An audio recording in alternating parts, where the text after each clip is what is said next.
এক বৃদ্ধ দরিদ্র মানুষ হাঁটছিলেন রাস্তার ধারে। হাতে ছিল মাত্র ১০ টাকা। হঠাৎ এক ছোট বাচ্চা কাঁদতে কাঁদতে গিয়ে বলল, চাচা, আমার মা খুব অসুস্থ, আমাদের বাসায় খাবারও নেই। বৃদ্ধ লোকটি একটু থেমে বলল, এই শেষ ১০ টাকাটাও আমি আজ সাদাকা করলাম তোমার জন্য। বাচ্চাটি খুশিতে দৌড়ে চলে গেল।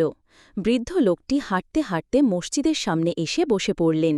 কয়েক মিনিট পর এক গাড়ি এসে থামল। একজন ভদ্রলোক নেমে এসে বলল, চাচা, আপনি কি এই এলাকায় থাকেন? আমার বাবা মারা যাওয়ার আগে বলে গেছেন এই এলাকায় একজন সত্যিকারের আল্লাহওয়ালার সাথে দেখা করতে হবে। আপনাকে দেখে মনে হচ্ছে সেই ব্যক্তি আপনি।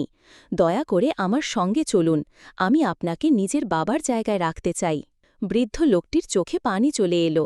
তিনি ফিসফিস করে বললেন, আল্লাহ কখনো কাউকে সাদাকার বিনিময় ছাড়া ফেরান না।